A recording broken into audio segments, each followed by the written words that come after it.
There's a quiet tension that surrounds highly intelligent men. It's not just their intellect that sets them apart. It's how that intellect reshapes the world around them. The way they see things, the questions they ask, the silence they command, it unsettles people. Especially women. Not all women, but many. And not because of hatred or envy, but because of fear. A fear rooted in psychology, in instinct, and in how the modern world still wrestles with the power of masculine insight. Carl Jung spent his life studying the depths of human behavior, and he understood something most people still deny. Human relationships are not always driven by love or compatibility. They're driven by projections, expectations, shadows, and those who see through these illusions are rarely welcomed.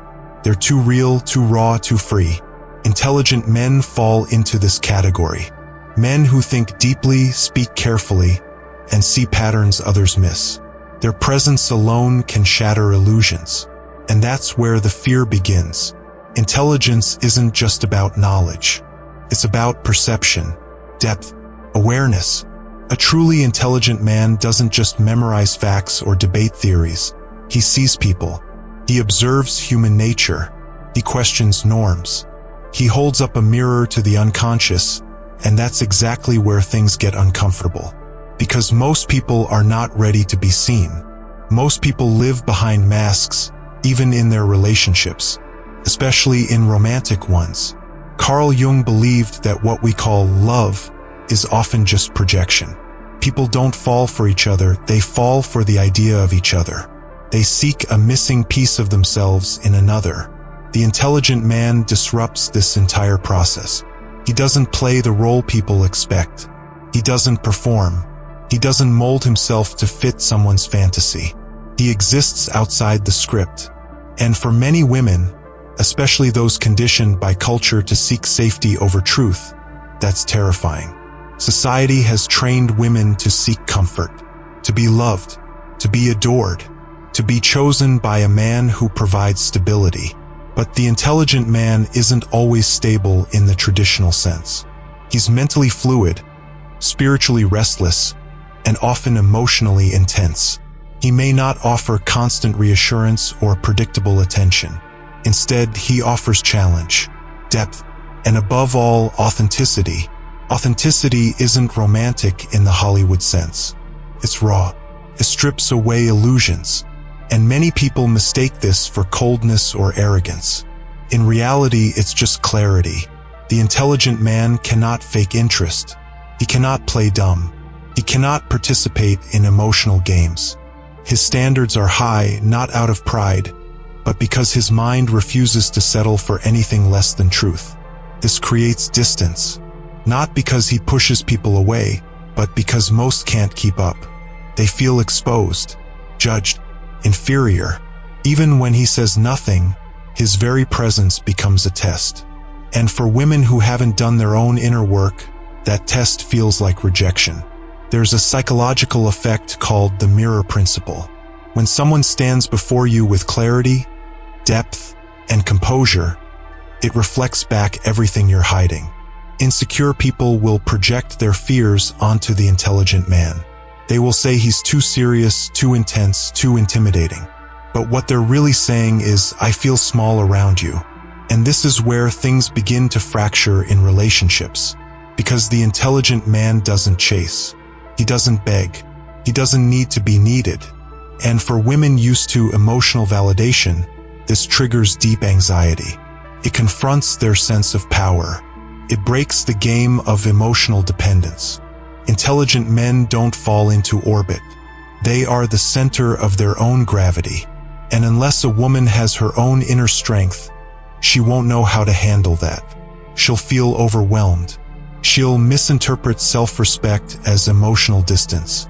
She'll confuse silence with disinterest. She'll say, you're hard to read, when really, she just doesn't know how to read someone who isn't playing a role. Jung talked about the anima, the inner feminine energy within every man. A man who integrates his anima becomes emotionally sovereign.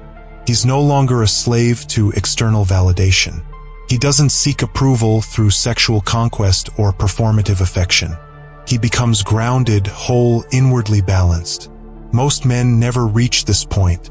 They get stuck in cycles of chasing attention, proving themselves, playing social games to win female favor.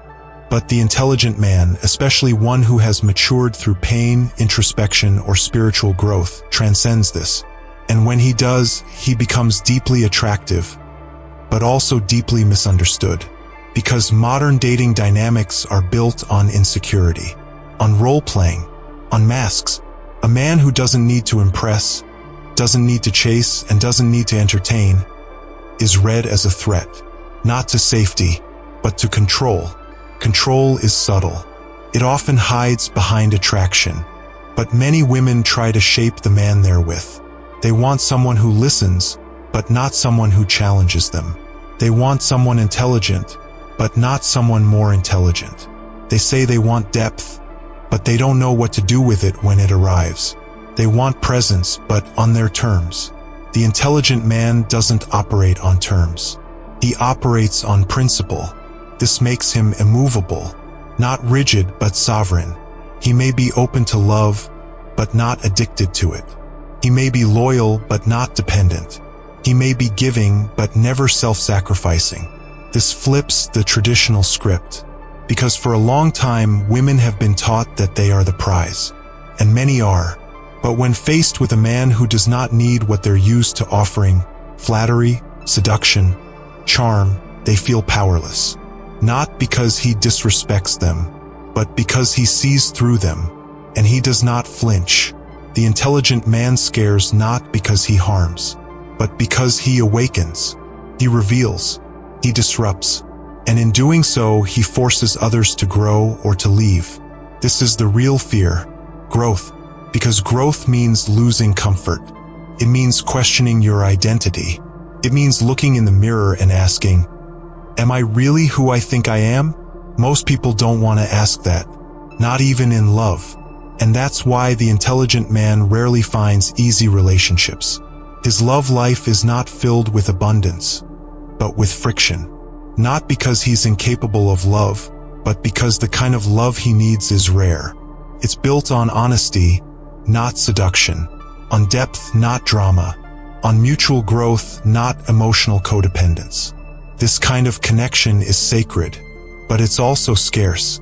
Jung said, the meeting of two personalities is like the contact of two chemical substances. If there is any reaction, both are transformed. But the intelligent man transforms the room just by existing. He doesn't need words to make his presence felt. He walks in aligned, self-aware, and internally ordered. And that presence alone changes the dynamic. Women who are grounded, mature, and spiritually attuned recognize this. They feel safe, not threatened. They see him, not just his intellect. They respond with openness, not ego. These are the women who match him, not because they are perfect, but because they are real. They are conscious. And when two conscious individuals meet, there is no fear, only recognition. But this is rare, because most of what we call dating today is not a search for truth. It's a search for ego validation. The intelligent man plays a different game. He is not here to impress. He is here to evolve. And that is the final truth. He will attract many, but connect with few, because most are not looking for a man with depth. They're looking for a mirror that flatters, a mask that entertains, a tool that supports their illusions. The intelligent man breaks illusions, and for that reason many will fear him, avoid him, misunderstand him, but none will forget him. If you found yourself in this message, you're not alone. The world may not reward your depth, but it needs it. It needs men who see clearly, who think independently, who refuse to conform. And if that means walking alone for a while, so be it. That solitude builds strength. And when you do meet those who recognize your depth, the connection will be real. No masks, no projections, just truth. And that's the only kind of love worth having. If this video spoke to something deep inside you, subscribe to Minecraft and join the growing brotherhood of those who think, feel, and live on a different level. Your mind is your power. Don't dim it to make others comfortable. Keep thinking. Keep evolving. The world will catch up.